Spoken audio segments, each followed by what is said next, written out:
Hey everyone. Today I've brought to you a novel full of conflicting situations. While trying to balance her duties as a princess with her sympathy for the she-wolves, the heroine accidentally discovers that her husband seems to be hiding some unspeakable secrets. And as she tries to uncover the truth, she finds herself possibly caught up in a bigger conspiracy. What's going on here? Hurry up and join me in lifting the veil of mystery surrounding this novel. Chapter 27. One of the duties of a princess is to cultivate relationships with the nobles of Noloria. As a diplomatic and socially adept member of the royal family, I find these interactions not only beneficial for maintaining harmony between the nobility and the crown, but also an opportunity to establish a comfortable social circle. Today, I'm hosting a tea party in the palace gardens. Rather than inviting ladies solely from the most prominent families, I've extended invitations to noble women I've managed to befriend and who have left a positive impression on me. It would be too pretentious to limit the guest list to only the highest-ranking families. The weather remains pleasantly warm as September draws to a close. Initially, I considered hosting the gathering by the exquisitely crafted koi pond, but in my thoughtfulness, I decided against it to avoid any risk of a guest accidentally falling in. Instead, I chose a spot near the pink rose bushes, which are still in bloom and fill the air with a delightful floral fragrance. As the guests began to arrive one by one, I was preparing to commence the tea party when one of my dutiful maids approached me discreetly and whispered, "Your Highness, Violet D. Grove has arrived uninvited and insists that she was personally invited by you." I furrowed my brows, pondering the situation. What could be Violet's motive for arriving unannounced? With the grace befitting my station, I politely excused myself from the assembled noble women and instructed the maid to lead me to Violet. The maid escorted me to the foyer, where Violet waited with an air of calm confidence.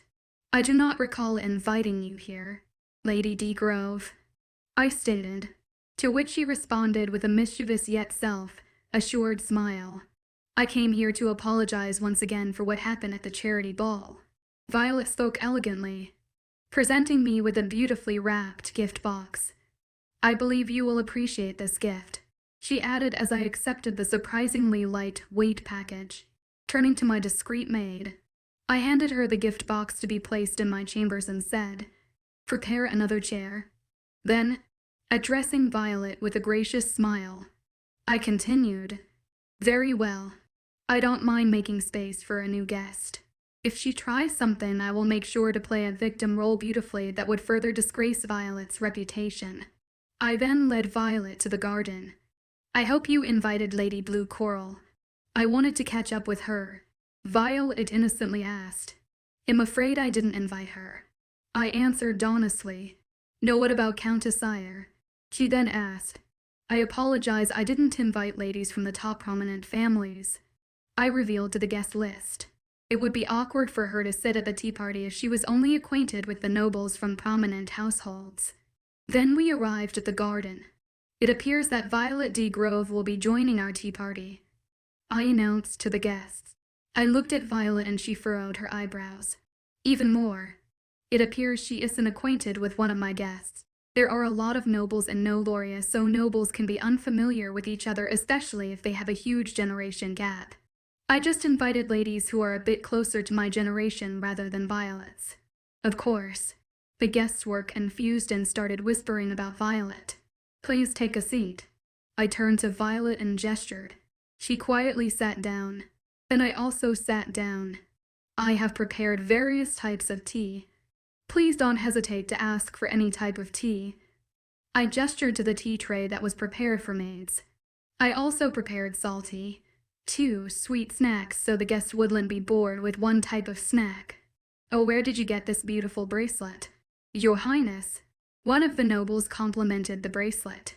I glanced at my bracelet. "I don't know. My husband was the one who gifted me this bracelet," I answered. The other noble chirped. "Oh, I still can't believe that Prince Kai was the one who bid the highest price for the rainbow pearl ring." "The rainbow pearl ring is the opal ring that Kai gave me as an engagement ring. This ring was very famous and became more famous once Kai gifted me this ring. To be honest, When he gave me this ring, I didn't know that this ring was famous. I honestly answered, "Oh please, who doesn't know about the rainbow pearl?"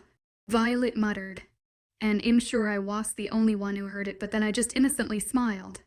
I'm not a materialistic person, so I didn't care what ring I would get since I didn't marry for his money. I innocently said, and someone was awed at the sentence, "Well, I didn't invite you to speak about jewelry. I know it's during tea parties the topic would always be about fashion, husbands, and gossip, but today I wanted to just speak about business and politics. I announced since I be invited the noble ladies who are in business or a prominent researcher." Then Violet D. Grove ended up leaving early. In truth, I didn't expect she would contribute to any of the topics we spoke, but in the end, the tea party ended up a success despite the uninvited guest. I was pretty tired from the party and it was time for dinner. "Where is Kai?" I asked one of the household staff. "Prince Kai is currently in the pool." "Your Highness," one of the staff answered, "we have an indoor pool on the 5th floor. The 5th floor not only contains the indoor pool, but also has its own gym area and sauna. I used the elevator to get to the 5th floor. Unhealthy, but it was comfortable since the house had 7 floors excluding the underground garage. I've entered the pool area that Kai is in. He was swimming in his siren form. He had a long dark blue tail. His fins on the ears on the back. On the end of the tail. On the arms were blue. Usually, sirens in their form are taller and larger than in their human form. Since I was near the pool, Kai instantly noticed me and he lifted his head to the surface. He puts his webbed hand on the edge of the pool. Well, perhaps you would like to join me for the swim, my dearest," Kai flirted. "I wish, but sadly my swimming suit is on the 7th floor. By the time I grab it, the dinner would be ready." I told him, and I also reminded him of the dinner. Then Kai's smile turned sly. "With stopping you from swimming naked," Kai suggested. "I don't think I will be comfortable swimming naked. I never swam naked and am not yet confident to be naked in front of Kai. But you were sleeping on me when you were naked." I was in disbelief that he chose to mention this incident. I was in my wolf form. Kai wanted to pat my wolf form, so I ended up sleeping on him. The next thing I know, in my sleep I shifted back to my human form and I was naked when I woke up. Kai didn't wake me up, but he covered me with the quilt. It was a very awkward moment when I woke up. I ended returning to my room wrapped around my naked body. That was an accident. I quietly fumed while my cheeks were getting red from remembering the embarrassing moment. Sure, Kai teased me. In the end, I managed to convince Kai to get out of the pool and head to the dining room. Chapter 28. After lunch, I just decided to read a book because I have a never-ending list of books I should read. I don't mind it too much because I love learning in a relaxed manner. And I noticed the gift box that was sitting on my table. The gift that Violet gave me. She told me that I would appreciate her gift. What makes her think that I will appreciate her gift? I seriously thought. Still, I was curious. I carefully inspected the box, then I shook the box. The sound didn't seem suspicious, so I carefully untied the bow and carefully unwrapped the gift. I opened the lid from afar. Inside it seemed that it was a stack of papers, and on top of it there was a note. "I believe the princess wouldn't let such a thing happen to werewolves," the note said. At first, I was confused, but then I carefully grabbed the stack of papers and started looking through them. My face turned into a shocking expression once I realized what I was looking for. The missing rogue she-wolves. The ones responsible for kidnapping the she-wolves are the sirens. At first, I was in denial. There is no way sirens are responsible for this. There was a list of names of she-wolves who ended up in the Moonlight Sanctuary. I tried searching their name in the search engine that only werewolves use, the names and the photo matches. I also tried searching up the Moonlight Sanctuary in the search engine that sirens use. Unfortunately, that place exists. There were articles about Moonlight Sanctuary that were coming from their website. The media tries to avoid that topic. There was an article that Prince Guy had invested in the project. I should confront him. I accidentally clicked on the price sections, then I closed the webpage once I saw one of the price list. They were trafficking she-wolves. My body was covered in goosebumps and shivers, and my heart started beating fast. What the hell? What the hell? What the hell? I started muttering while I looked at the ground. I started breathing faster once I understood what kind of mess and danger I got myself into. I should confront Kai. I grabbed the stack of papers and headed to the 6th floor by the stairs. I ran through the library until I reached the front door of his office. I opened the door without knocking. I didn't care if he was having a call. He had some explaining to do. Before Kai could speak, I threw the stack of papers on his desk. Please don't tell me that you are responsible for the kidnapping of the rogue she-wolves, I desperately said. Kai looked at the papers briefly until his expression changed once he understood what I was talking about. It's true, Kai admitted. I was shocked that he admitted. I just hoped he would tell me otherwise. Do you use she-wolves for sex trafficking? I will, I then started screaming, then Kai interrupted me. You will what? I suggest you think carefully through it, because you are still going to be my wife for more than 9 years. I don't want you to be in an uncomfortable position in the royal family. Kai warned me. I looked at him for a few seconds, then I left his office. He was right. If I reveal who is the culprit behind, there will be a war unveiled between sirens and werewolves, but since I am still going to be married to Kai, I will be treated as a spy here. I started breathing fast and hugged myself once I came back to my room. There is nothing I can do to save the werewolves without getting punished for being a spy and starting a war between sirens and werewolves. Was I meant to play the role of a marionette? My heart started palpitating like crazy. I couldn't think of any other way to help the wolves. Violet is right. How I can be called a princess if I would just enjoy the role of the princess while watching how the she-wolves suffer in Noloria. In the end, due to being high level of stress and anxiety, I didn't have the energy to eat dinner, so I simply skipped the dinner. The night came and I still couldn't sleep due to my anxiety. I heard the door opening, but I didn't turn my head since I knew that it's Kai. I pretended that I was asleep to avoid interacting with him. Without a pang of guilt or consciousness, Kai slipped into bed and hugged my waist. Shameless. I hissed, but Kai continued getting closer to my body. Oh, you weren't sleeping, Kai said in a sleepy tone. How I can sleep, knowing that my species is getting tortured in Noloria. I fumed. We don't torture them, Kai told me. Then what are you using them for? I turned to him and asked.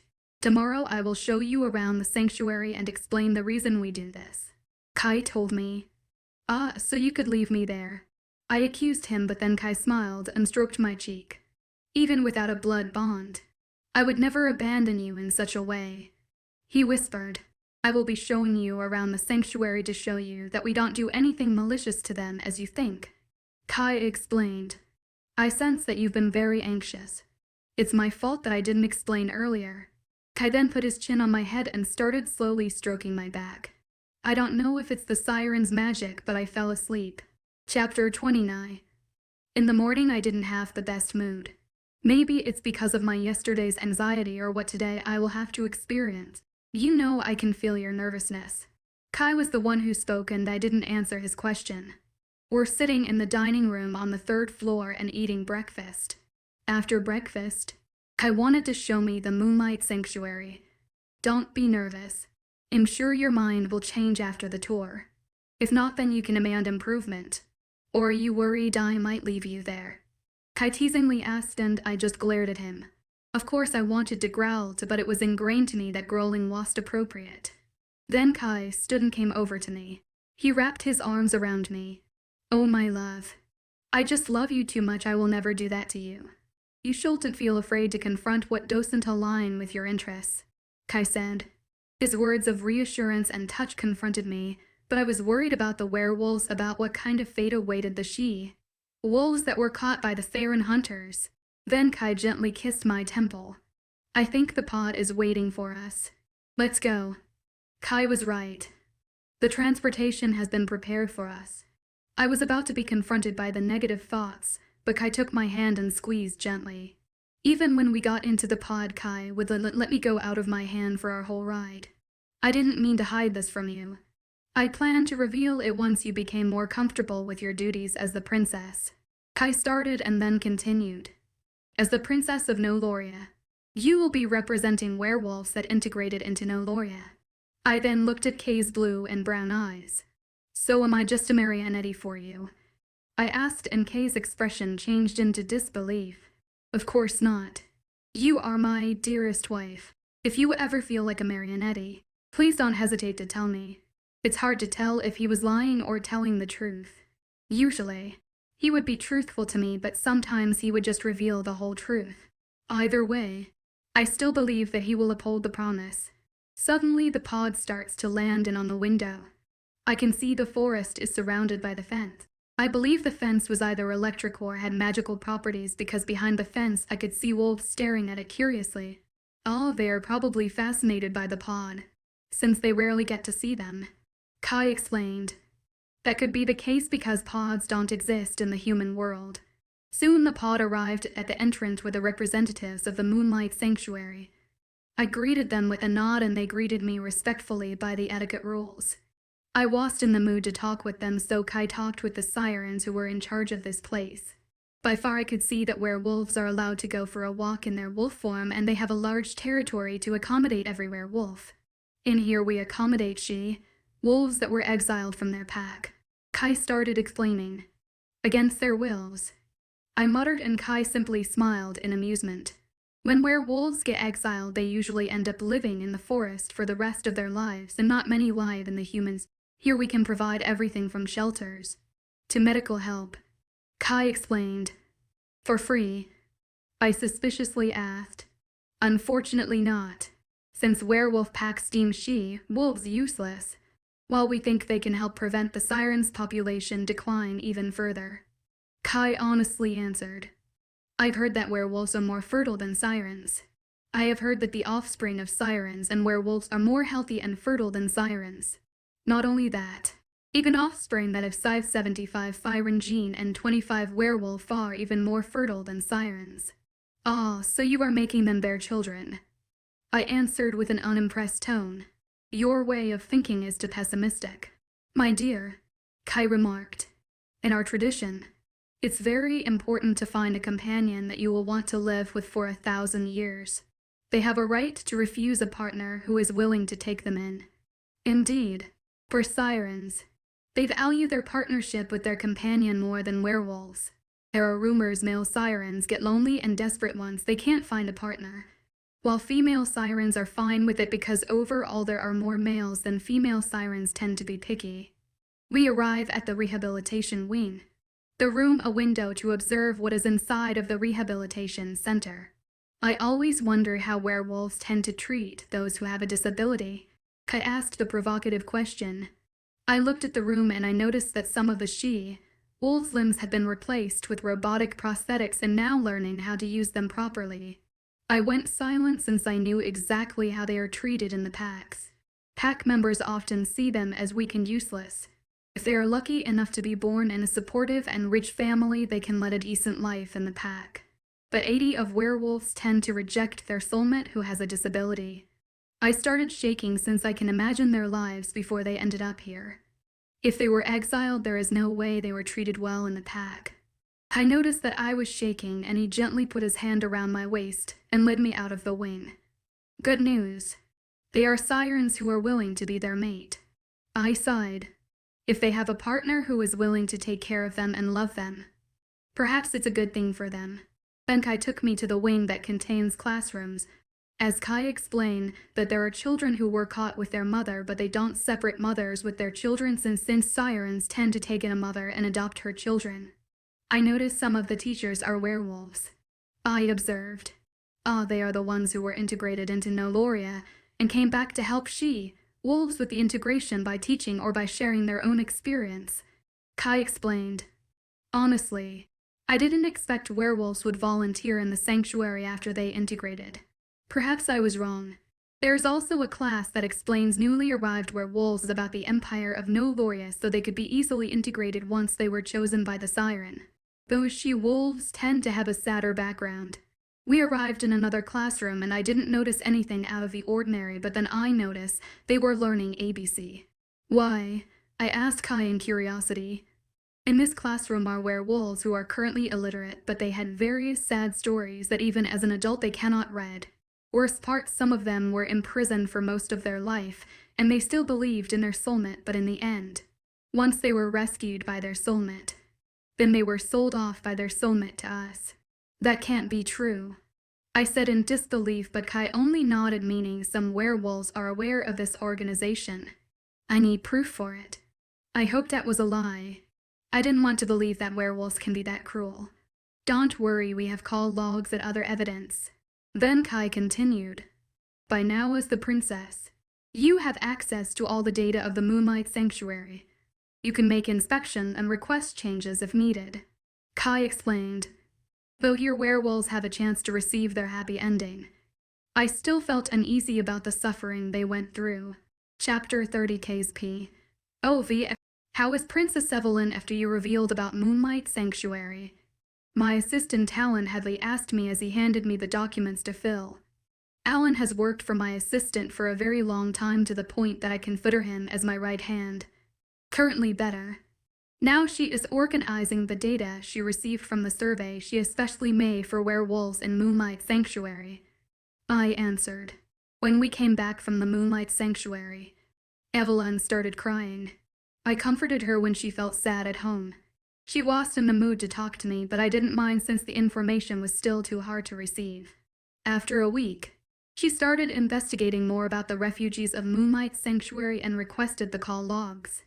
Again, I didn't mind since she is my wife that wants to do her duties as the Princess of Noloria. After that, she became more motivated and started conducting surveys for werewolves to determine how the werewolves are being treated in Moonlight Sanctuary. Her determination made me smile since she understood what her role as the Princess on Noloria meant to her. I'm impressed by Her Highness. She is truly an inspiration. Al uncommented. Indeed.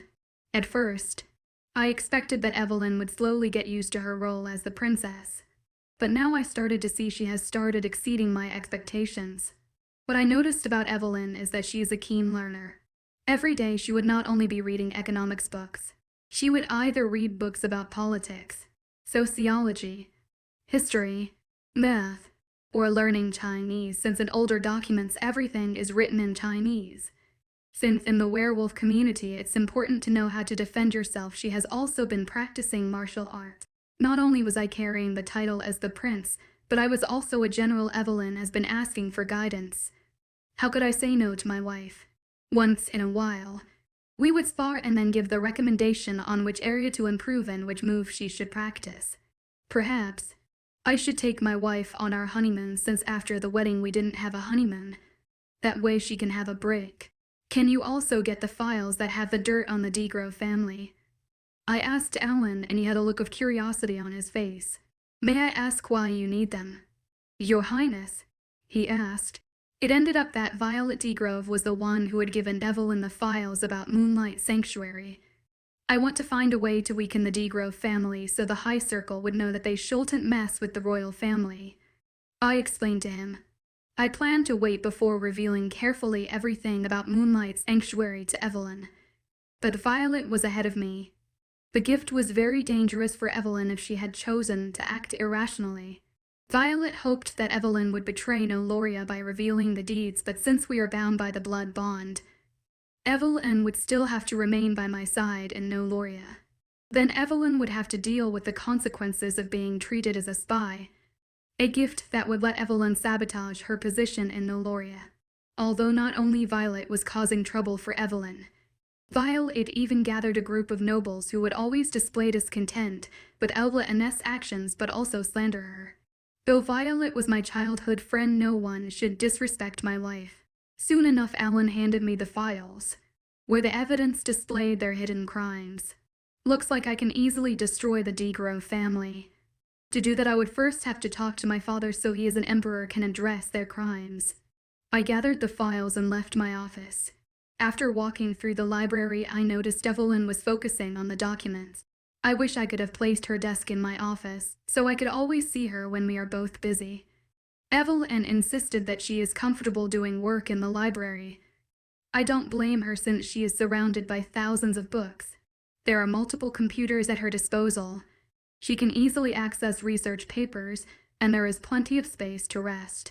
I noticed that Evelyn was wearing a traditional pink Nolorian robe today. Nolorian robes are more comfortable to wear than modern clothes. Then her beautiful blonde hair was tied as a braid. Not going to lie, she looked stunning wearing traditional Nolorian clothes. In the end, I couldn't resist the urge to walk past her, so I decided to wrap my arms around her. "What are you doing?" I asked her curiously. Evelyn didn't mind my touch. At first, she was getting used to receiving my random act of affection, but now she is more comfortable. Writing an invitation for the werewolves who managed to integrate as a noble of Noloria so we can discuss a way to station that would be in charge of helping werewolves in Noloria. Evelyn explained her plan. I grinned at her idea since she is starting acting more and more like the princess. "That's a very good idea, my dearest." I praised her. I don't think I would be back for dinner. I warned her so she wouldn't have to wait or wonder. Evelyn then turned to me and looked at me. "Why?" she asked. "I need to take care of a few things in the royal palace." I told her, then I kissed her temple, and then I reminded her don't forget to take a break. I finally arrived at the royal palace. I found out from my father's assistant that he was busy, so I didn't want him to disturb him. At first, I wanted to check in on how my mother was doing, but I decided not to because she would scold me for not bringing Evelyn with me. Therefore, I decided to check in on my brother. My brother is 100 years older, though that didn't prevent us from being closer. Of course, the only difference is our fashion sense. He preferred wearing traditional Nolorian robes that were designed for males, while I preferred wearing modern clothes. Since modern clothes are more similar to the clothes that I had to wear in the human world when I was on an adventure. I didn't expect you to visit. Kai, how is Evelyn, by the way? My brother Adrian is currently reading the same book 100 times in the library. Like Evelyn, he also enjoys reading books, but he is more fond of reading literature classics and philosophy. She is doing well. I just need to discuss some things with our father. I told him, then he nonchalantly asked, "Oh, about what?" Since the D. Grove family started getting out of hand. I was thinking if it's isn't a time to put them in their place. I explained, and I also hoped to hear my brother's opinion. He then closed the book and looked at me strangely. "Are you serious?" Then Adrian became more interested in the topic. Then he saw my serious expression. "Was Violet D. Grove your childhood friend?" "I don't think you should harm her since she still has feelings for you." I only shook my head. I don't know why Violet had fallen for me. We were close during childhood, then when I entered adulthood I started distancing since I know how our friendship could be viewed by other people. If she was my childhood friend, she would have respected our marriage. Instead, she is searching for new ways of ruining Evelyn's reputation. I explained to my brother, but I sensed that he was suspiciously on the D. Grove side. "Still, don't you think you are being harsh?" Adrian claimed. My siren senses started indicating that something was up. "Why are you defending Violet's actions, if you don't mind me asking?" But Adrian simply looked away. Then I sighed and sat on the sofa on the opposite side of him. Adrian, as my older sibling, he never expressed interest in settling down, to the point I almost thought that he would continue leading a celibate life. Now I understand he is a master at hiding his interest. "You know you have the worst timing, brother."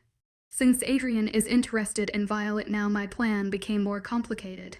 Sirens barely lose their interest in the women they have fallen for. I'm afraid destroying Violet's chances entering the royal family would lead Adrian to live for another 100 years in celibacy. You know our mother would never let Violet enter into our royal family since she doesn't want her daughters in law fighting with each other. I asked my brother, and he sadly sighed. "What are you suggesting to do?" My brother asked. "If you are serious about making Violet your companion, then we should isolate her from her surroundings since she no longer will influence her surroundings, and vice versa," I suggested. "What exactly do you mean?" "I'm thinking that we should send her to the monastery for about 10 years, then the nobles would slowly forget about her, and I can guarantee that she will change her attitude in her new environment," I suggested. In the end, Adrian had no choice but to agree to my idea. It's the only way that he could marry his chosen companion. The only thing left is to convince our parents. Chapter 31. Back to Evelyn Nesby. OV. Currently, am sitting at another tea party that IVE hosted, but instead of inviting nobles to the Siren nobles, I have invited werewolves nobles, who became famous through their work in the Noloria Empire. Though as the princess I should acknowledge the status of the Sirens in Noloria, I cannot dismiss the werewolves lives here. Statistically speaking, there are 80 of werewolves were integrated into Noloria Empire by similar facilities like Moonlight Sanctuary. Sirens discovered werewolves around the 1800s, so back in that time Sirens started developing a romantic relationship with werewolf that lead to an increase of Siren-werewolf hybrids. With the Siren-werewolf hybrid, there is an interesting game of genetics. Some who have been gifted with the ability to smell scents like werewolves are the ones who can find soulmates, but they don't receive a lifespan of the Siren. In Noloria they marry in their 20s to live for 1,000 years.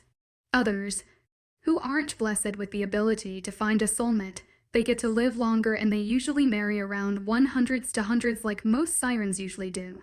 Nonetheless, I have invited hybrids who may be interested to establish an organization that would continue helping she-wolves after they married a Siren.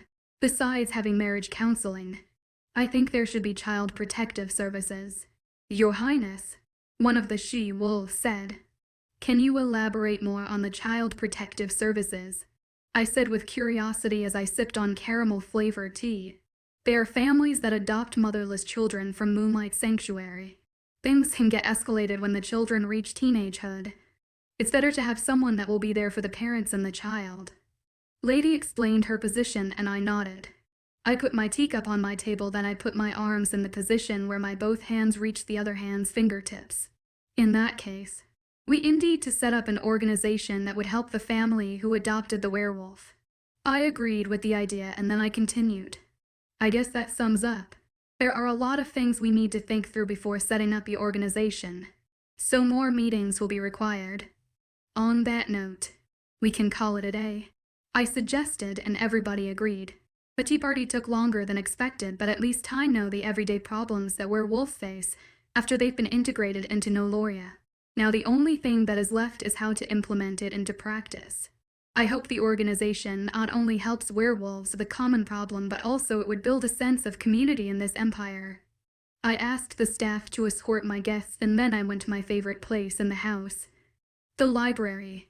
I wished I could have rented a house instead of living in the pack house. But then I would have to worry about security, cleaning, and cooking. While in the pack house it was easier to clean my room. Also in the kitchen. If I had time I would join in to help to prepare the meal. And then I will get my share of the meal. I don't know if it's the layout or the interior design, but this place always inspires me to learn. As if the library became my office space. Though it's kinda unfair to Kai since he has a fraction of the space on the 6th floor. I guess he doesn't have a choice. Before I went to library, I went to my room to change into a more comfortable outfit. I walked downstairs instead of using the library. In the library, IVE found Kai reading some papers on the couch. What are you reading? I asked Kai as I walked towards him. Kyle looked at me and smiled. Oh, I was just reading your research papers. Then my heart almost dropped. I thought I left the papers in an inconspicuous place. Well, the papers still needed to be edited. I nervously said as I tried to grab papers from Kai, but Kai instantly moved papers away from my reach. Then I can be your proofreader. Besides, why are you worried about me reading your work? Kai asked me and he gestured to sit down. Well, as a witch, well, it's just a simple passion project. I didn't mean to be serious, though the methods that can reform werewolf economic structures are realistic. I started nervously explaining to Kai, but Kai chuckled at my nervousness. At first, the project was supposed to be for fun since I was interested in how economically the werewolf packs will function in Noloria. The project became more serious since I've quoted other research papers and did numerous calculations to see how the pack financially benefited from forming the pack territory inside of Noloria. Forming the pack inside Noloria with the permission of the royal family, IVE realized that werewolves can easily enter some sectors since they don't have to hide their origin. Also, there is a guarantee that werewolves will have to pay fewer taxes than living among humans. Also, it was a way to distract from the anxiety IVE felt towards the Moonlight Sanctuary. Nevertheless, The concept itself is very interesting. I think you should publish your research papers in an economics journal. Kai suggested. I calmed down since Kai genuinely was interested in the papers that I've been working on, and he was more than halfway through. At first I wanted to publish in the research journal that werewolves. There are methods that can improve financial struggles for the werewolf packs without having to relocate in Noloria. Then I found out that there is no such journal in the werewolf world. I was disappointed since I have found out that there isn't a good way for werewolves who have finished master's or PhD degrees can contribute to the research through werewolves. I think I should write an email to Alpha Frank to offer to create a research journal to display the sick breakthrough towards werewolves and also to invest in establishing the werewolf academic community. You can still publish a research journal in Noloria.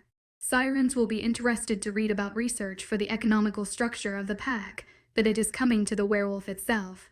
You shouldn't let your work be left unseen. Kai suggested, and I agree with Kai. I can't let my work be wasted. Either way, is it appropriate as the princess to publish a work about packs instead of focusing on Noloria? I questioned Kai, but then Kai gently picked me up and put me on his lap before wrapping his hand. I guess there is a certain timer for sirens having a conversation with their significant other before they become affectionate. I got a little flustered, but I didn't mind him being affectionate since I got used to it. It's not your graduation thesis. I'm sure it will be fine. It's still a great chance to display your knowledge and earn some credibility for your work. In your work, you also show how you are familiar with the Nolorian economy, history, and laws. Kai again reassured me. In our sitting position, Kai continued to read my work and asked questions about some parts. After that, he started explaining mistakes that I should pay attention to. Even though he had a valuable experience, he still recommended letting my professor read my work. Little by little, I started to understand that I do enjoy my marriage with Kai to the point that I barely start thinking about Damien. Though I still don't want to rush the decision since we still have 9 years of marriage. Chapter 32. It's almost the middle of October. In Noloria, it's perfect weather since in summer I had to experience the constant heat waves. Even though I have pools and air conditioner in the glass home residence, shifting into wolf form was hell in that weather. As usual, I log on to one of the computers in the library and I see that I have received an email from Alpha Frank. Dear Evelyn, I'm glad to hear from you. I think the last time we ever spoke at your wedding. Nevertheless, I'm happy to receive your email. A lot of months have passed since the wedding. I sighed at the thought. How are you? Is your husband treating you well? I've heard that sirens call you the star of Noloria, which I can guess you are loved by the people in Noloria. Recently that title was in the headlines and I was honored for people to call me that. Usually, sirens address the emperor and empress as the sun and the moon of the empire. The crown princess or princess that married the crown prince is usually called the new moon. Then the star of Noloria is given to the princess that isn't the first on the throne or married to the prince who isn't the first line to the throne. Interestingly enough, the pack started doing very well since you've left. We have received a lot of requests from werewolves that want to work in our pack, and also we started getting benefits from collaborating with the sirens. Maybe it's the fact you've married the Prince of Kai that we started having more influence in the council meeting. Our success has led our pack to be re-evaluated, and we have moved a few ranks up in the evaluation. To be honest, I was surprised when I read that the Silver Forest pack started getting more and more successful to the point that it moved up in the evaluation rankings. I suppose the economy on the Silver pack is booming right now. I guess the settlement for the sirens in the pack has finished being built. I agree with your idea about setting up a publishing house for werewolves to publish their research to build an academic community. We recently have received a lot of manpower with relevant degrees to help to achieve this idea. With your investment and help, we can establish the idea in no time. I'm glad that Alpha Frank agreed with my idea, and I believe that he will keep his promise. This project will be received very well by the werewolf community. If everything goes well, then the Silver Forest pack will receive unimaginable influence. Then I replied to Alpha Frank, and then I started checking the website of the journal that I wanted to enter my work. Already I have received the notification about my work. Overall, the editors and reviewers praised my work and asked me to edit some things before they publish my research paper. In other words, my work has been accepted. I felt very happy with the news and I couldn't wait to share it with Kai. Lately, IVE noticed that Kai rarely went on a business trip. The recent trips lasted about 23 days. Though IVE never minded him being constantly busy with work since I was able to focus on myself more. It's been pleasing to spend my time with my husband recently. When I saw the pod arriving at the residence, I decided to go down to the first floor with the elevator. Kai walked into the house with a grim expression on his face. What happened? I asked Kai with concern. Kai only hugged me. Something happened. I will explain during the dinner. Kai explained to me. Then he went to his room to shower. An hour has passed and we are currently sitting in the dining room. We both silently entered and none of us talked, but I was waiting for Kai to start talking. Kai sighed and then he revealed. One of the mermaid states started revolting and demanding independence from the empire. Kai revealed and I had no words on how to reply. When writing papers about setting werewolf packs in Noloria, I often compared with the mermaid state. Outside, conditions are similar. Though they aren't the pack creature, they get a tax break as being the vassal state that is under Noloria's control. Then it means that you will need to go. Right? I worriedly asked Kai. Kai is also a general. There is a chance that he will be asked to subdue the rebelling mermaid state. It's my duty as the prince. Kai sighed then confirmed. How long will it last? It was a stupid question for me to ask. I didn't want him to be at war during the whole 10 years of our marriage. Though I highly doubt that it will happen. I don't know. My dear, Kai said honestly. We then ate dinner in silence. That night Kai decided to sleep in his room. Since we have separate bedrooms, we would often sleep in our bedroom, but of course, nothing is stopping us from going to each other's rooms. Kai would often come to my bedroom to sleep with me. I never visited his bedroom, but I guess today will be the day that I will visit his bedroom. After I changed my clothes into nightwear, I went to the opposite side of the hallway and I gently opened the door. Luckily, the door was locked or otherwise. It would have been awkward. Chapter 33. It's almost the end of December. About 1 month has passed when Kai left to lead the army to suppress the riot in Mermaid State. December is a festive month in Noloria, but barely anyone is in the mood for the festivities. Currently, I'm staying at the Royal Palace because in the glass home I started feeling weird and lonely, and Empress Vivian suggested that I should stay here for now. Though I'm still keeping track of the glass home's budget, and I manage it once per month. In the palace, I have received more responsibilities like attending the morning audience, translating some foreign documents, scanning documents and saving them in the specialized database, and also attending events with Empress. I'm at my office that I was temporarily given, since I finished filling the documents that I was requested to. I was working on the final assignment before I would have to write a graduation thesis. My office space is decorated with vintage but sturdier furniture that gives off a comfortable feeling. Professor was impressed by I recently wrote that could have been considered as a graduation thesis. But of course, it was a passion project that I was interested in exploring the solution. I believe that I could write a stronger thesis that would be useful for researchers in Noloria. Not only I wanted to gain respect from the werewolf community as the researcher, but I also wanted to be recognized as a capable researcher by the sirens too. Someone knocked on the door and I told them to come in. Your Highness, I'm here to deliver your letter from Prince Kai. One of my temporary lady in waiting I have received. The Empress wanted for me to have a lady in waiting to help me out while I will be staying here. Oh, thank you. Here are the documents you can give to the Crown Prince. I handed her the documents after she handed me the letter. I glanced at the beige envelope that contained Kay's letter that he has written for me. Usually, I didn't mind texting me, but receiving a letter from him is very unusual. Perhaps the mermaid state doesn't have a cellular connection or it's broken. Nevertheless, I opened the envelope. My dearest princess, amidst the beautiful nature outside of the mermaid state and chaos inside it, I wish I could be with you. I started to miss your gorgeous brown eyes, the way that you blush when you get flustered, and I miss embracing you. The beginning of the letter does sound like him. I smiled at the paragraph. It was silly but at the same time gave me warmth. I heard that you are already taking up more serious responsibility in the royal palace. I hope that you aren't overwhelmed with work in the palace. When I first met you, I didn't imagine that the role of the princess would be so perfectly tailored for you. You can't imagine how proud I'm so proud of you. My heart starts fluttering at the second paragraph. To be honest, I never thought that Kai would be so supportive.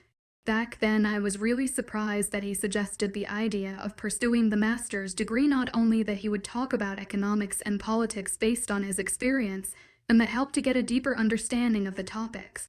I was moved that he not only proofread my work, but also praised it. He was right. A research paper helped to prove that I was knowledgeable in the economic structure of Noloria, and helped me to prove that I was capable as the princess of Noloria. I'm afraid that I will not be coming back very soon as I hoped. The more resistant mere people get, the more chaotic the situation becomes. I hope one day I can break this vicious cycle and come back by your side. It seems the mermaids don't want to give up that fast. It looks like I won't be returning very soon. I just hope that the whole situation won't end up as the worst case scenario. I remembered that your birthday is coming up. Perhaps you already have a gift in my mind. I won't hesitate to get it for you. Just write me a reply and I'll get you anything you wish for. So if I reply that I want him back, will he return? Though I should write a note somewhere so I can make my letter romantic enough so it would be on par with Kay's letter. I wrote it down, then I was interrupted by the knock on the door. Princess Evelyn, it's time to prepare for the state banquet. My lady in waiting once again informed me. I almost forgot about the banquet tonight. We have a delegation from the Atlantic Ocean visiting the royal palace. This is one of the events where I get to wear a tiara. In the room I was staying, there was already a makeup artist and stylist waiting for me. My hair was made into an elegant updo so it would showcase my crown. Since I will be representing the Nolorian royal family, it's only right that I will be wearing the traditional Nolorian robe. The beige robe is covering my whole body except the neckline. The robe had very derailed gold and whitery of the falling sakura flowers. To complete my look, a simple designed diamond necklace. The diamonds of this necklace are so brilliantly cut that it will sparkle in any lighting. Then I headed to the main hallway where we are supposed to greet our guest. When Empress Vivian looked at me, she complimented on how regal I look. Nevertheless, it was important to look very formal, but also it was important not to outshine the Empress. It was a simple rule that I didn't mind following. Since we both look about the same age, even though Empress is older than me by 5 centuries, meaning the clothes for age category doesn't exist, I can understand that people will misunderstand my intentions if I dress that outshines the Empress. Though there are still a lot of good options after the Empress chooses the dress for the event. While standing beside the Empress and Crown Prince standing beside the Emperor, I gracefully greeted the delegation. Since I'm the Princess of Noloria, I don't have to bow to the King and Queen of the Atlantic Ocean. I kept my cool when the photographers were rapidly taking pictures of the royal family. At the beginning of the invention of the camera, one picture was enough for the newspaper.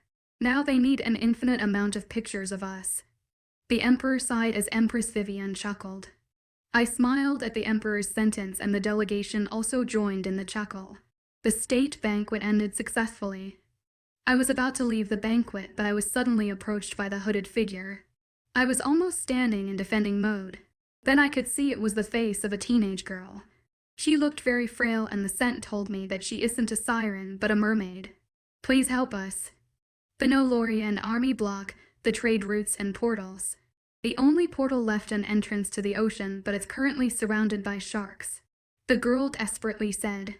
Chapter 34. Of course. Soon the mermaid was noticed and caught for trespassing. I needed a lot of time since the process of trying to release the mermaid from the custody of the royal guards and giving her the status of a refugee was a lengthy one. If the girl came far from the state that is currently filled with chaos, the least I can do is to listen to her. Once the girl was given the status of refugee, I invited her for tea so she can tell me more about the situation in the mermaid state. Now, Mira, why did you decide to come here? The identification document showed that her name is Mira, and she is at least 16 years old. In hopes that you can stop the war. In the last part of the sentence, Mira hesitantly spoke while I wanted to shake my head. She is brave, but she is still naive about how politics work. Unfortunately, it's not how things work. I sighed. I've only recently entered the royal family. I don't have that kind of influence nor power to stop the war with one word, especially since I'm not the Empress. I usually don't take interest in actions that my in-laws make and rarely comment. This might be one of the werewolf's nature of always siding with the pack. The thing is, I'm the daughter of the president of the mermaid state. My father never wanted the war, but someone framed my father. So someone working behind the scenes to fuel the riot. I asked the girl and she nodded, and then I sighed. It's becoming more complicated than I expected.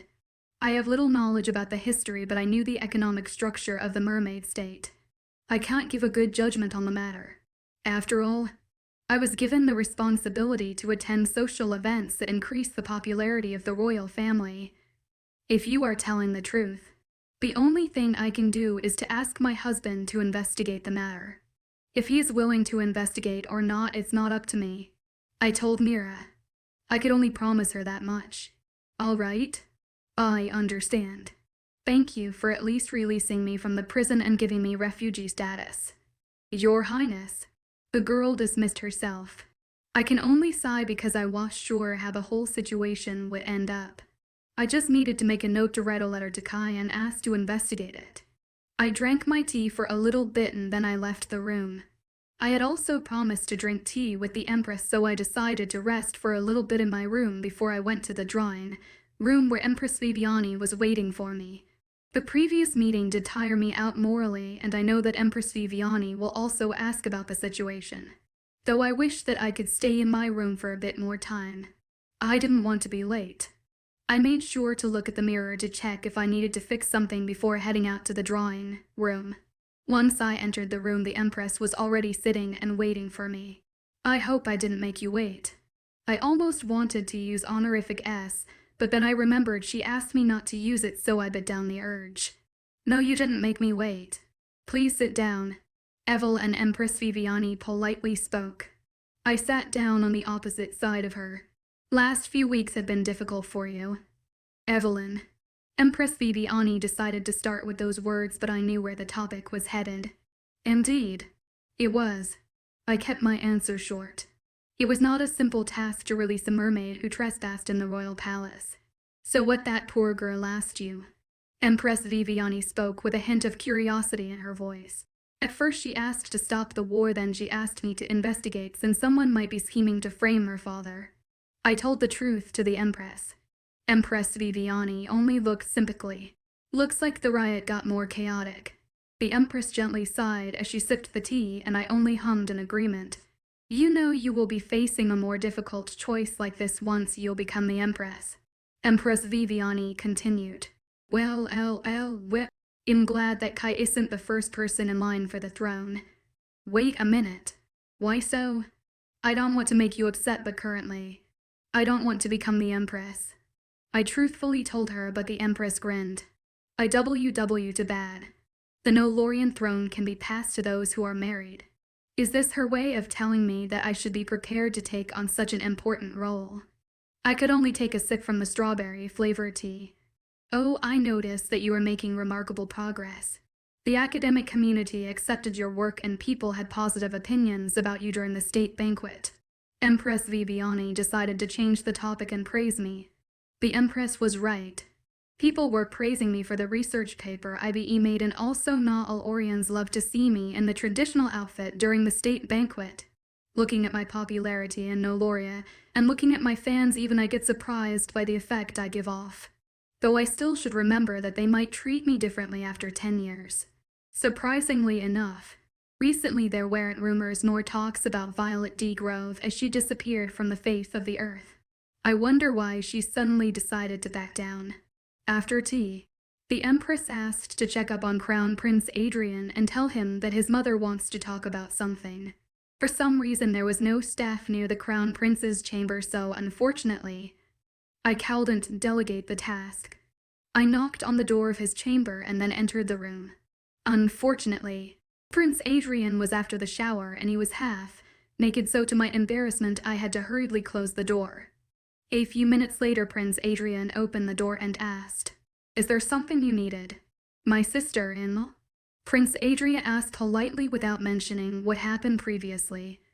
"The Empress wishes to see you," I told him while I was also trying to forget what had happened recently. Then Prince Adrian sighed and walked along with me.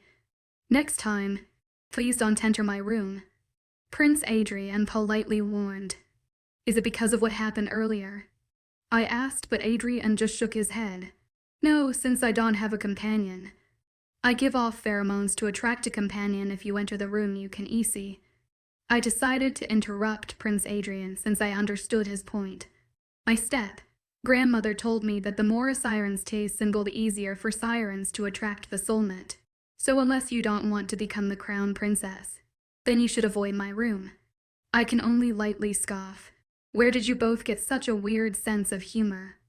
I quietly muttered, and Prince Adrian could only chuckle. Chapter 35. Overall, 6 months have passed since Kai left to suppress the rebellion in the mermaid state. Currently, it is March in Noloria. It's still cold, but the days have become brighter.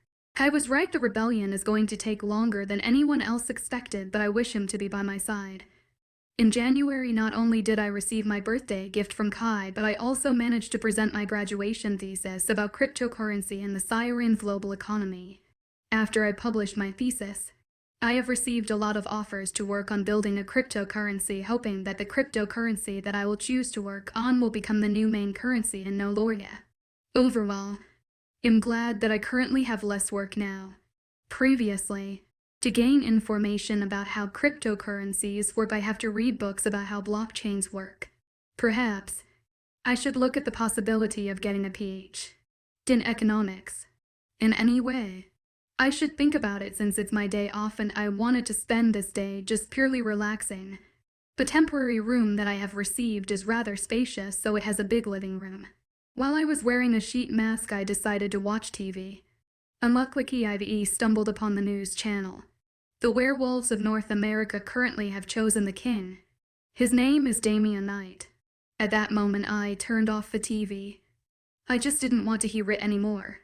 Alpha Frank told me through the email that the Silver Force Pact has been gathering a lot of influence after I left the pact and established the journal for research papers. It's helped to attract genius minds, and thus it gives a boost of influence. With that amount of influence, it's gained the council's attention. Though I hated the rule that the council must choose an alpha who is a young adult instead of a wider range. I would prefer Alpha Frank to be the kind rather than Damien. It's kinda disheartening to see that Alpha Frank's hard work will be handed to Damien, who might destroy his hard work. I turned on the TV, but I changed the channel. It was another news channel, but the current segment was about Damien. The Mare people managed to overthrow the president of the mermaid state and the leader has been chosen. The new leader has reached the truce with the Nolorian government, and it looks like it's the end of the rebellion. The newscaster informed me, and I blanked for the moment. Kai told me in the letter that it will be hard to investigate since Mare people are wary of the sirens. Thus, there is no chance to spy. Looks he didn't manage to investigate. Mira will be upset by the news that her father was imprisoned and the new leader just suddenly stopped the rebellion. Mermaid State is our vassal state. We provide them their needed resources and protection, and they fully obey the Nolorian kingdom. If the new leader that overthrows the previous ruler is more compliant, then there is no reason to investigate it. I remember when Empress Viviani explained the worst possible case. To be honest, Kai is the one who checks up on the vassal states and makes sure to inspect them. Though it looks that after the rebellion there will be more spies circulating in Mermaid State. If the rebellion has stopped, does it mean that Kai will be coming soon? I felt my heart tingling from the possibility. Though it was only a temporary marriage, I know that Kai is not just my temporary husband. He is more than that.